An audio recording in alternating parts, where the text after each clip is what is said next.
The Unitarian Church of Montpelier is located on Western Abenaki land, which has long served as a site of meeting and exchange amongst Indigenous peoples. We honor, recognize, and respect these peoples as the traditional stewards of the lands and waters on which we gather today. In that same spirit, we will respect, protect, and be good stewards of this land as long as we walk upon it.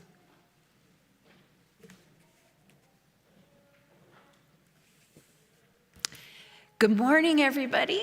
Good morning. I am Ginny Sassaman. I use she, her pronouns.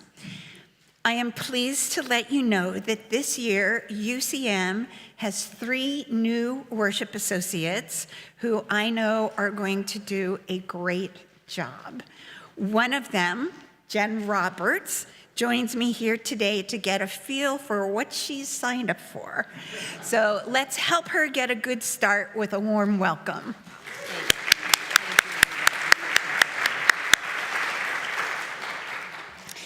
And now, on behalf of the entire worship team, it's your turn. We warmly welcome all of you here in the sanctuary and watching live or later on the live stream. You all belong. Since 1864, our church has been a sanctuary for those seeking spiritual sustenance, as well as peace and justice in the world and in our own lives and hearts. We are fortunate to have strong ministerial leadership in this work. Equally important, though, this is an evolving church which thrives on lay-led activism and vision. And that means all of you. From newcomers to long-timers, we are all on this journey together. Let us gather and grow in faith and joy. It is always a pleasure to have newcomers and guests join us for worship. If this is your first or second time visiting and you are comfortable doing so, we ask that you stand or wave your hand so we might offer you a special welcome. Welcome. Thank you. We're so glad you're here. Any of you who are newcomers are invited to fill out the welcome form so that we may connect with you and welcome you more fully.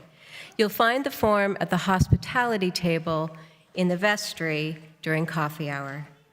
Now, let us all partake in the welcoming by turning to our neighbors to share a greeting.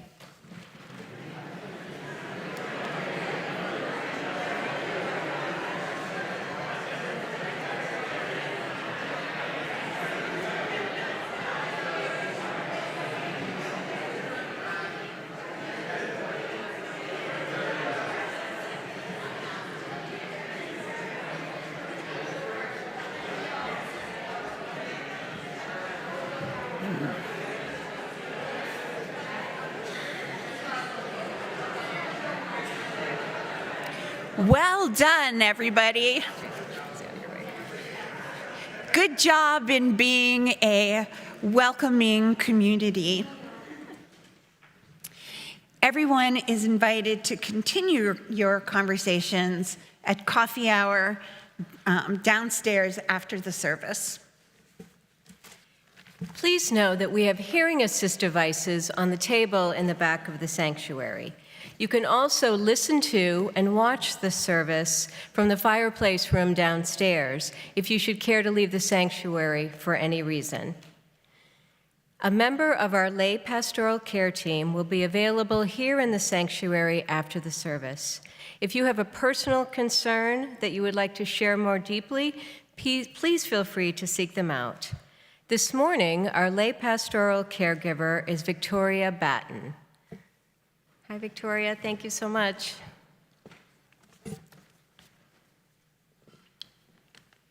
And now, let us take a deep breath. Make sure our cell phones are silenced, and enter more deeply into our time of worship with the prelude.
We open our service with these words by Penny Hackett Evans.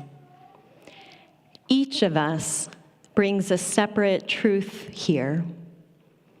We bring the truth of our own life, of our own story. We don't come as empty vessels, but as full people, each with our own story and our own truth. We seek to add our truths and add to our stories. This room is rich with truth, rich with experience. All manner of people are here, needy, joyful, frightened, anxious, bored. We all bring our truth with us. May we all recognize the truth and the story in other lives than our own. May we hear and honor the truth that we bring as we gather together. Together we have truths. Together we have a story. Together we are a community. I invite you to please rise and body your spirit. Join in singing our opening hymn, This Land is Your Land. The words will be projected up on the front walls.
But on the backside, it didn't say nothing.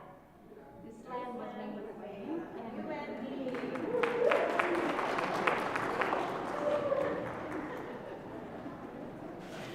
All right, let's change places.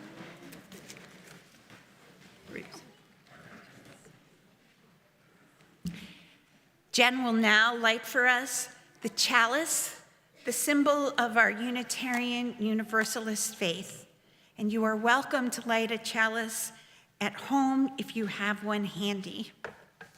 We light this flame as an enduring symbol of our collective commitment to lead with truth and compassion. And now we're going to try something a little bit different with the covenant. We will speak the covenant, which you can all find printed in your order of service. We will speak the opening 3 words in unison.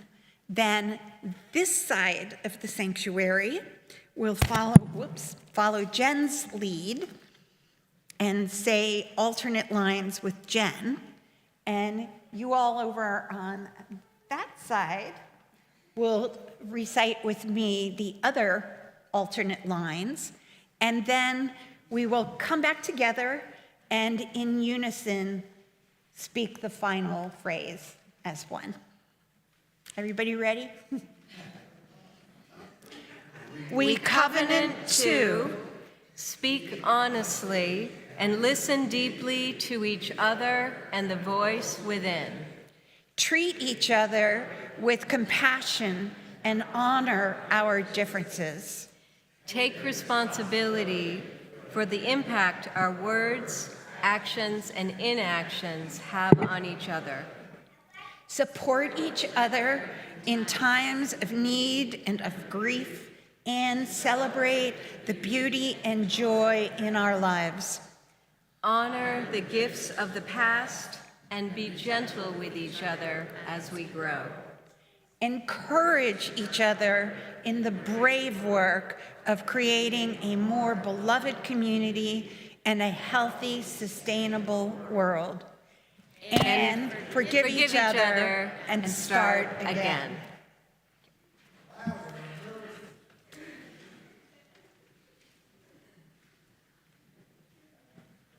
Good morning. I would like to invite all the children up to read a story. We're going to read Be a Tree today, and I need some trees to help me. Come on up. Yeah, hey, Lucy. Yeah, sit down. Great. Hi. Thanks for coming up. Hi, Lucy. Thanks for coming up. Good morning, Liam. Hi, everyone. Hi. All right.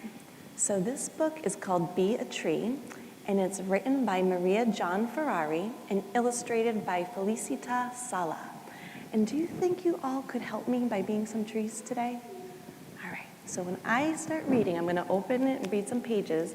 After each page I read it, we're going to do what the page says. Okay? So the first page says, be a tree, stand tall, stretch your branches to the sun. Can you all stand tall and stretch your branches to the sun? Oh, nice job. Oh, good tall trees there, great. All right, let's stay standing.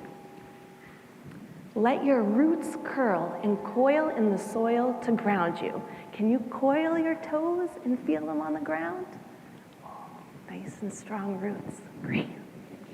Good roots back there. All right, your spine is a trunk giving you shape, holding your crown, channeling your food. Where's your spine? Where's your spine? Back there. Can you give it a shape? There you go. Yeah. Good curve there. All right, your skin is bark, dead on the outside, protecting what's within. Can you stretch your skin? Stretch it.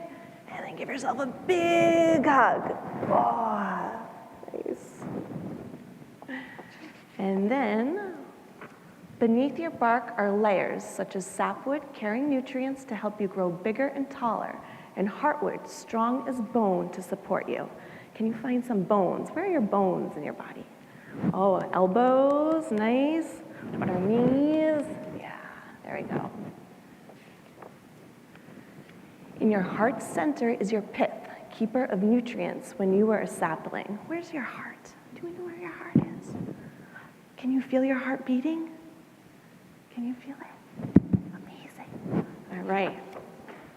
High above your crown may be round, weeping, pyramidal, broad. Pyramidal is like a pyramid. Let it spread, shine overhead, collecting sun, filtering dust, shading your roots on hot days. Can you make a big tree crown? Big crown, nice, and stretch it wide. There we go. Wave your leaves in the wind, breathe in the air, drink in the sun. Let them fuel you and the world. Can we make our fingers leaves and wave them all around?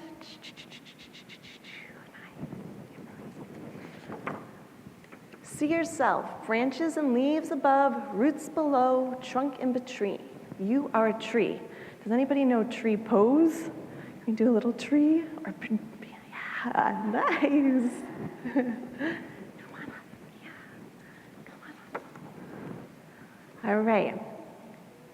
And now look around you. You are not alone. You are one of many trees. Look at all the trees up here. We've got 2 more trees coming. Come on up. All right, so look at all the trees around you. All right, look at the trees behind you. Now can we turn around and look at the trees behind you? Maybe all the adult trees could wave to all the young trees. And all the young trees, can you wave back to the adult trees? Nice. Beautiful. Okay, come on back over this way. Our roots twine with fungi, joining all trees in the forest together. We talk, share food, store water, divide resources, alert each other to danger. Could we hold hands or touch toes and connect our trees so we can all be connected? Did you all know that the trees are connected under the ground? So even though we can see their trunks, under the ground, all their roots and everything are connected so they can talk to one another. Oh, great. I see that all our trees are connected to another tree here. A worldwide web of information, so like the internet. Can we Spread information through our whole forest. Yes, great job. We purify the air, we anchor the soil, preventing erosion. Our dome of joined crowns swings and straightens, slowing high winds. So I'm gonna sway one way, and everybody follow me, and we'll all sway together. Ready? The wind is going this way, and now it's going this way, and back this way, and one more time. Nice job. Nice. See adult trees back there too. Nice, beautiful. All right, let's sit down for the rest. You guys you've all done a fantastic job. Thank you. Our bodies and branches and roots are homes to birds and mammals and insects. We sustain ecosystems. Immigrant trees away from their native habitats are vulnerable. But together, a forest is strong. Mother trees nurse young trees, old trees shade new trees, strong trees shelter weak trees, healthy trees help sick trees. A family, a community, a country, a cosmos. There is enough for all.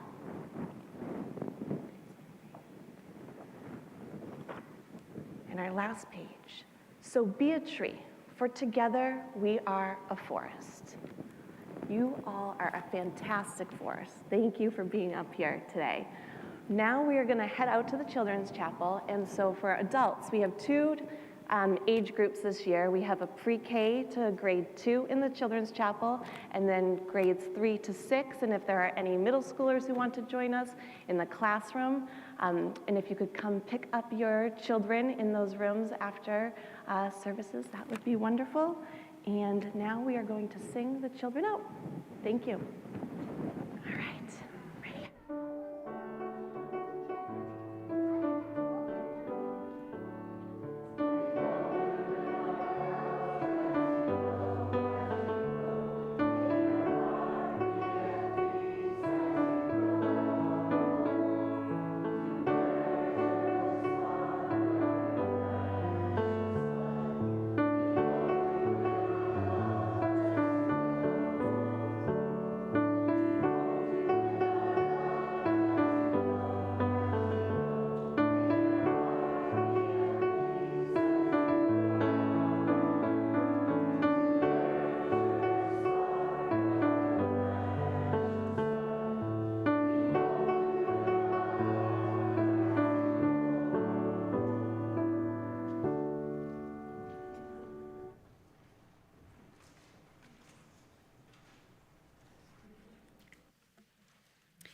So at this point, I'd like to invite Peter Watt and Danner Friend to come on up. We are all still settling in to our 24-25 church year, which means there's a lot going on right now. So Danner and Peter can take turns sharing some of what's happening. Danner?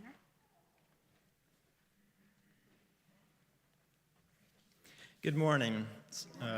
I'm Danner Friend, and I'm here to share my experience with the Chalice Circle groups, in particular small group ministry, but I think a lot of what I say applies to many of the other groups as well. So I've been doing small group ministry for a long time, so since 2012. So if I look back at that time, I was fairly new to the church, and I didn't know very many people. So I was just looking for a way to get more involved beyond just coming to the Sunday services. So I heard about this small group ministry, what's that all about? And it sounded interesting, but I do have to say it was sort of a leap of faith for me to jump into that. But I'm so glad that I did. So after that first experience, I did it again and again and again. I was kind of hooked on it. And eventually I got to the point where I felt comfortable even facilitating, which I've been doing for many years as well. So it's interesting because if I look back on those earlier groups, I can definitely say that some of my closest friends are still from that group, those earlier groups, and I'm continuing to develop and meet new people through small group ministry. So that's my first point of a benefit of joining a small group is that you get to build community and friendships. And I can say I've definitely met more people in the church through small group ministry than any other way. So if you look at other things that this, small group ministry does, we're all here to explore our own personal spiritual journey. And if you do one of those chalice circle groups, that is one way in which you can do it in community with others in a very safe way. So we build our own covenant, the rules and the, how we're going to be with each other, the guidelines. We do it together as a group, and we follow that. So it's a very safe and nurturing way to share personal things and to feel you're doing it in a safe and supporting way without judgment. So some of the topics that we've looked at in small group ministry and that we've explored have included joy, the spirit of giving, welcoming, forgiveness, an interconnected world, seeking understanding. How do we explore our own spiritual journey? So often these topics are connected to the monthly themes in the church as well. So that's another way to explore more deeply the monthly themes. So that's my second point, is that these chalice circle groups are ways in which we can explore and develop our own spiritual journey in community with others. And the final way is that we, in small group ministry, we have a service project that we do together toward the end that we all kind of come up with together, and oftentimes that's helping out with something at the church, or we've done the food banks, so that's another way. So just in summary, building community and friendships, exploring our own personal spiritual journey in community with others, and having service to others. So those are some of the benefits, and I think I'm just going to keep doing it. So I'm going to be facilitating a group that's starting this fall with Mary Ann Ludlow. So that's going to be on Wednesday evenings, and I think the sign-up sheets are going to be downstairs in the vestry after service. Thank you.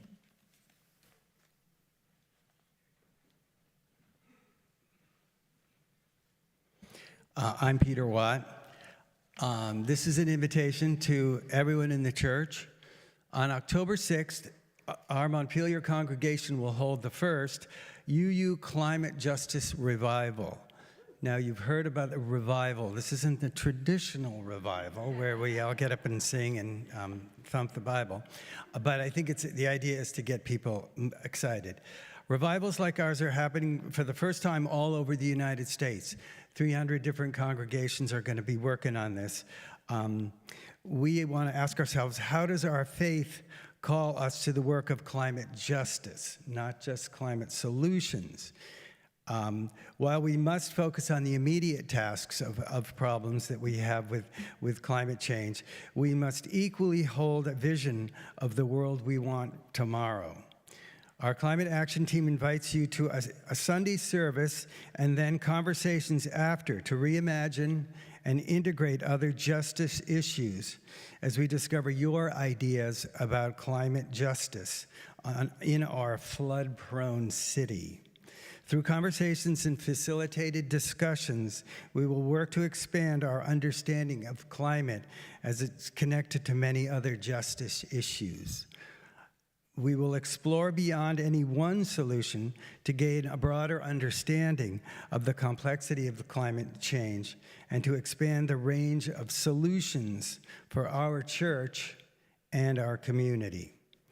Following the worship service, the UUA has provided interested congregations a template for an afternoon dialogue beginning at 11:45 after the service. We hope that you will join us in the afternoon to gather your thoughts on this important topic.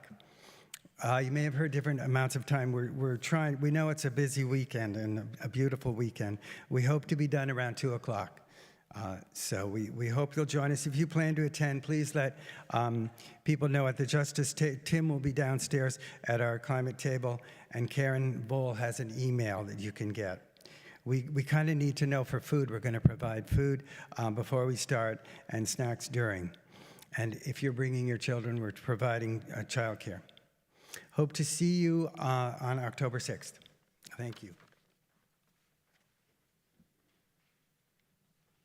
Thank you, Peter and Danner, for sharing so much about both those wonderful opportunities. There's one more opportunity I want to tell you about, which is happening right after the service, directly related to today's theme of democracy. Joan will be leading a nonpartisan get out the vote letter writing session in the fireplace room, and all are welcome to join in that activity. So generosity is both a spiritual practice and a practice that is central to the well-being of our church community. It is a blessing and a privilege to come together to support our shared values, with each of us giving financially as we are able. It is also a blessing to be able to share our resources with the broader community through our community pouch program. And you can find the pouches at the outer ends of the pews and pass them in. The September Community Pouch recipient is Good Samaritan Haven, Washington County's homeless shelter network. I think many of you are aware that homelessness in central Vermont is in a state of acute crisis. Let us contribute what we can today to help ameliorate that crisis in some small way. Half of all cash offerings placed in the green pouches this morning will go to Good Samaritan Haven. The other half will directly support the mission and ministry of this congregation. Of course, checks are also welcome, and you can give online as well. We are deeply grateful to all of you for your generosity in so many different ways. Thank you. Thank you. Thank you.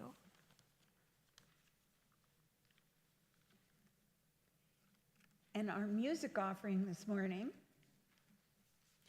will be Aaron Copland's Fanfare for the Common Man, played by the incomparable Eliza Thomas. You can look forward to the choir piece next Sunday. Today, I know you will enjoy Eliza.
Thank you, Eliza.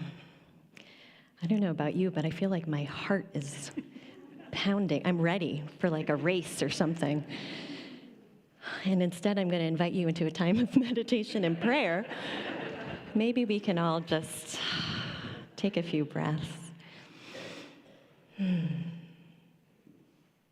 Feel those pulsing vibrations, alive in the room, alive in our bodies, reminding us of the vitality and energy that is in each of us and that is so present in the collective.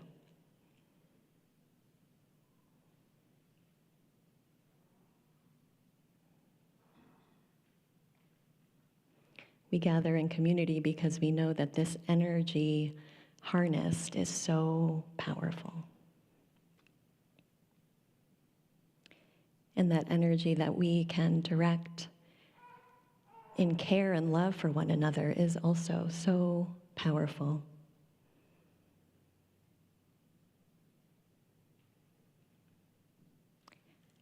And so I invite you to bring to heart and mind all those people, maybe it's yourself, those places, maybe it's right here, that call for our love and care.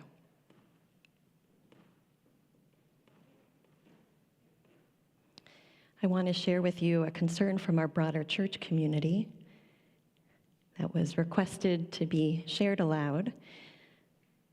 Former UCM member and office assistant Betty Barnes, who some of you might know, suffered a stroke last Saturday, and she spent much of the week in the ICU at the UVM Medical Center. Her partner, Bill Payne, has sent word about the situation. Thankfully, in the last several days, Betty has made it out of the ICU and is making slow progress. Bill wanted this church community to know what's going on and to ask that we join in sending love and prayers for Betty's continued recovery. And let us also hold Bill in our hearts as he accompanies Betty in her journey towards recovery. Let us hold with compassion and love all in our community and beyond who are ill, all those who celebrate the good news of a better prognosis. Let us keep in our hearts those in our community who are without housing and who face quite literally the uncertainty of where to sleep tonight. Let us pray for peace for all those places across the globe still ravaged by war. And as you hold in your heart your own prayers, let us join together in the quiet space where the solitude of our minds meets the communion of our shared presence.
The reading this morning is an excerpt from an article by Terry Tempest Williams entitled Engagement, published in Orion magazine.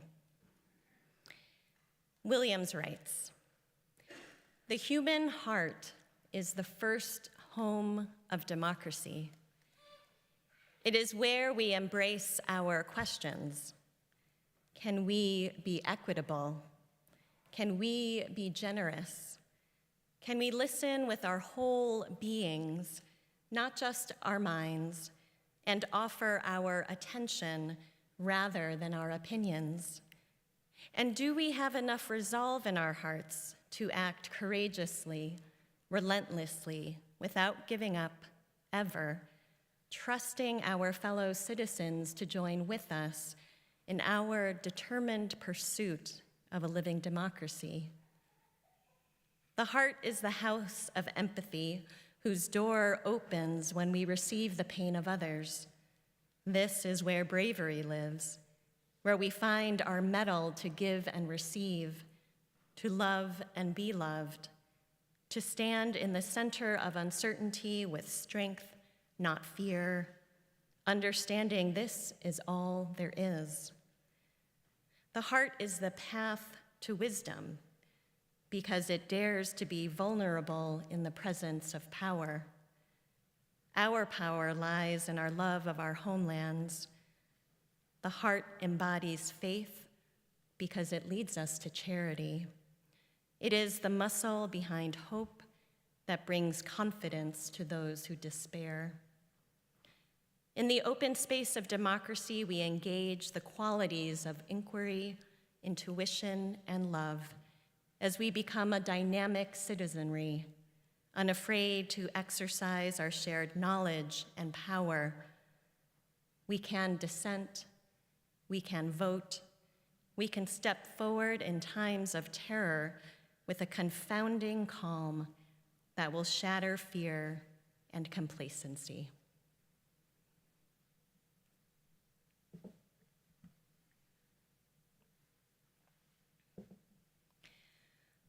The basement of the United States Embassy in Tegucigalpa, Honduras, is as sanitized and institutional feeling as one might imagine the basement of a government building to be.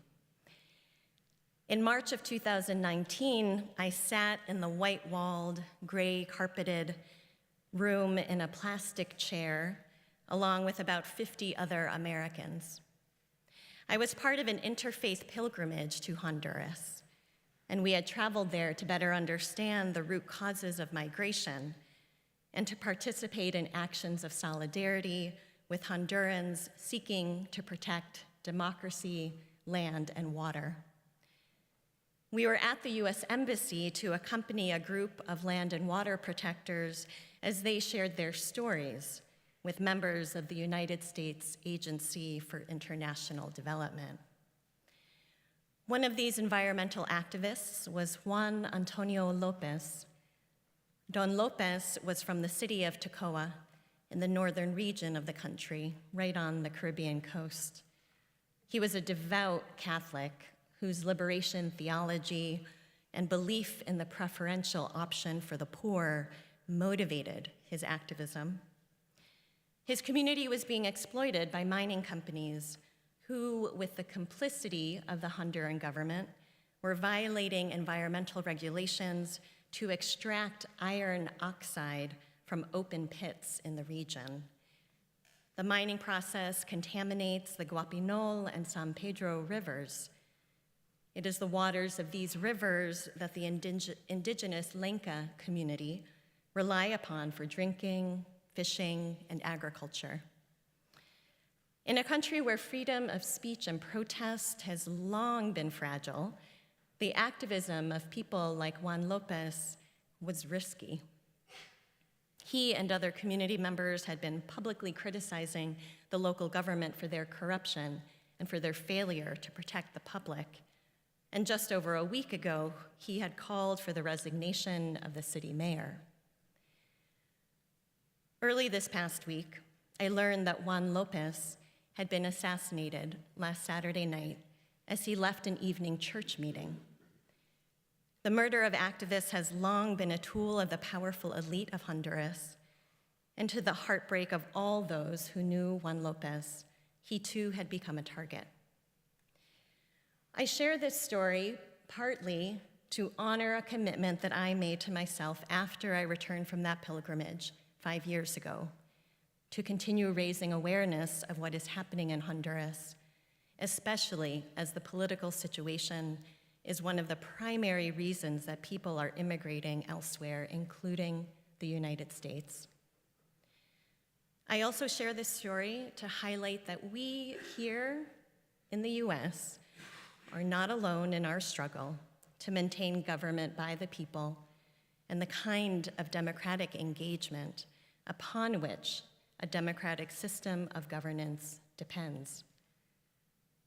This system feels particularly frail right now.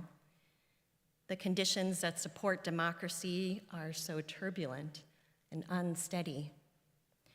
Media free from the influence of corporate and foreign powers, fair and impartial courts, peaceful campaigning, truth in speech. Authoritarianism is on the rise globally, and the question of whether democracy will survive is not limited to our country alone. This existential question rests upon many other questions about our civic life. Can we uphold civil liberties, human rights, and dignity? Can we engage in peaceful transfers of power? Can we treat those with whom we disagree with respect? I have heard many of you wondering about these questions too, and especially about how we can move forward without breaking apart. So many of you are made weary by the us versus them mentality that so dominates public and private discourse and action. Where these questions are being answered is not primarily in the halls of Congress or in the basements of embassies, but on the streets, beside the rivers, and in the living rooms where we, the actors of democracy, make our homes. We work in concert with one another, like the parts of an ecosystem. Trees in a forest who each play a role along with the soil, the air, the insects, and the birds. The ecosystem of democracy includes those who are willing to listen to a neighbor who shares an opinion you disagree with, those who check off voters' names as they arrive to City Hall on Election Day, those who go door to door in support of their candidate, whoever that might be, to share their passion and perspective with others, those who write letters to the local paper to take a stance on housing policy or climate change legislation, and those who sit on a park bench with a neighbor and ignite one another's imaginations about how we can better use our public spaces.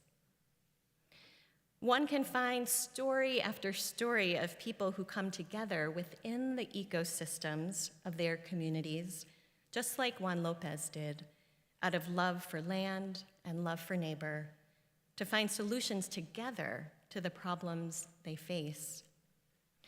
Terry Tempest Williams writes about such an effort. Williams was living in Castle Valley in southeastern Utah in the Colorado River corridor in the early 2000s.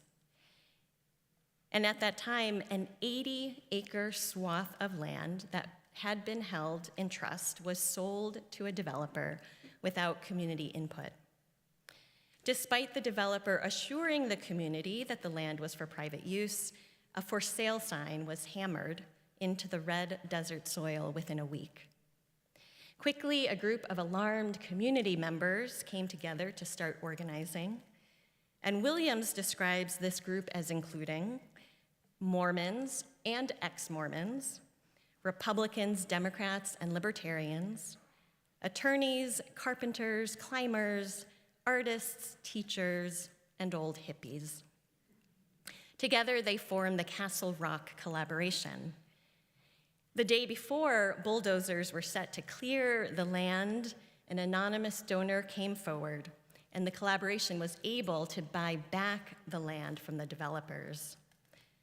This was just the first act of this group. Soon, they became a community with a shared imagination and vision. Over the next 5 years, they were able to protect over 3,000 acres of land.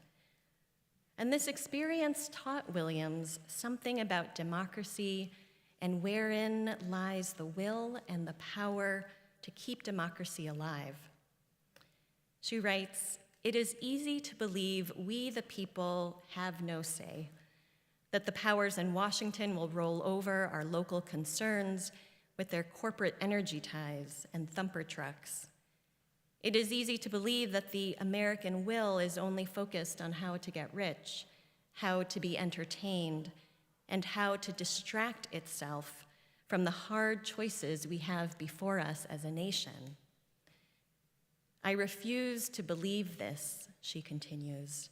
"The only space I see truly capable of being closed is not the land or our civil liberties, but our own hearts. The human heart is the first home of democracy. It is where we embrace our questions. Can we be equitable? Can we be generous? Can we listen with our whole beings, not just our minds, and offer our attention rather than our opinions? And do we have enough resolve in our hearts to act courageously, relentlessly, without giving up ever, trusting our fellow citizens to join with us in our determined pursuit of a living democracy?" Williams is asking some profound and fundamental questions here.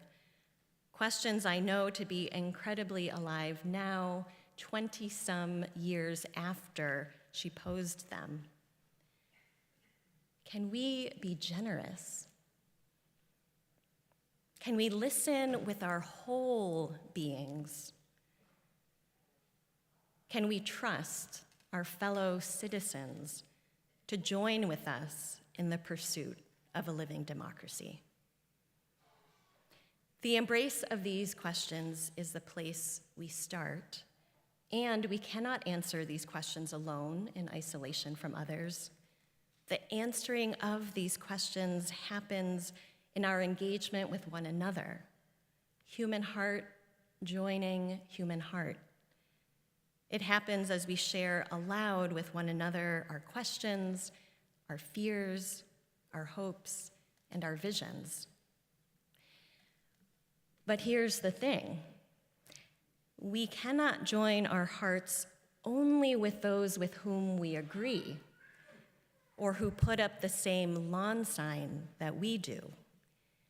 The spiritual test of democracy is whether the we who comes together to answer these questions can encompass a beloved community of belonging across and including people of diverse cultural backgrounds, ages, and political positions. After all, as Maria J. Steffen and Julia Roig of the Horizon Project writes, authoritarianism, like any oppressive system, thrives on divisions and disorientation. Elections put into sharp relief what is at stake in any given moment, but as people who are part of a living democracy, we are part of a much bigger project. To counter oppressive systems, we have to nurture the public space of belonging, the space in which democracy lives and thrives.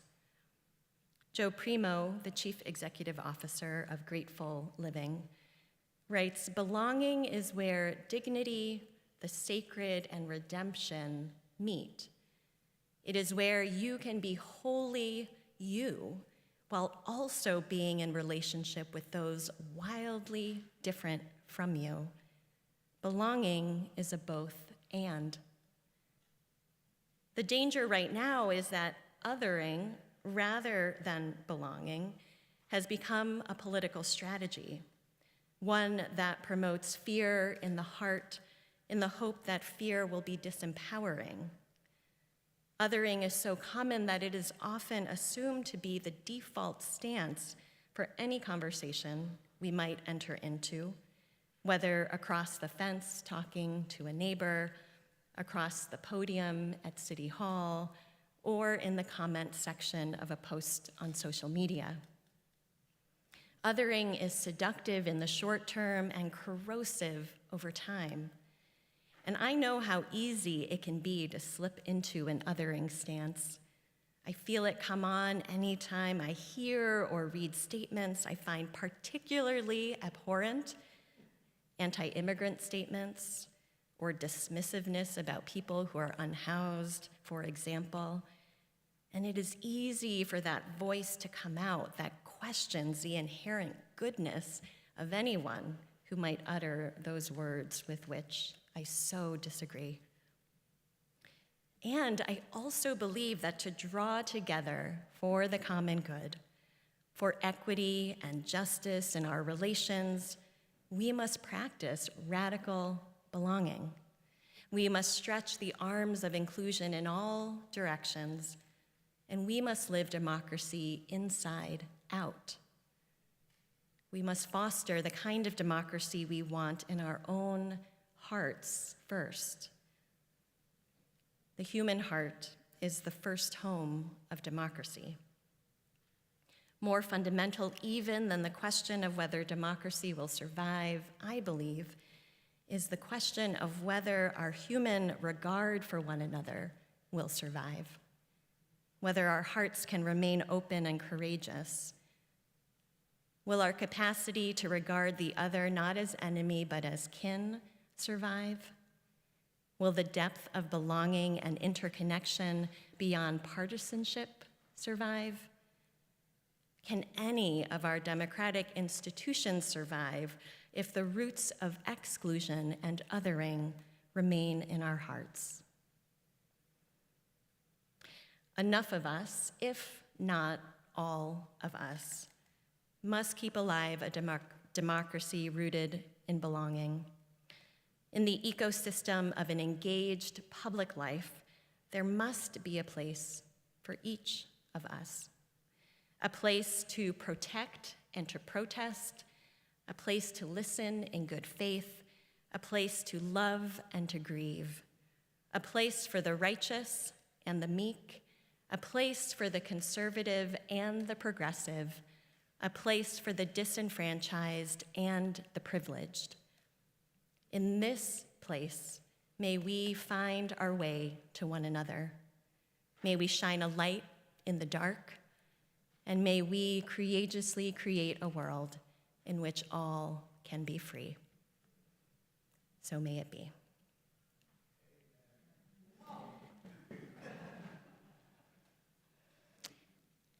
I'll invite you to join in our closing hymn, which you can find in the gray hymnal. It's number 318, We Would Be One. I invite you to please rise in body or spirit.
As we draw our service to a close, we extinguish the chalice and carry within each of us its healing flame, the warmth of community, and the spark of hope into the days and week ahead.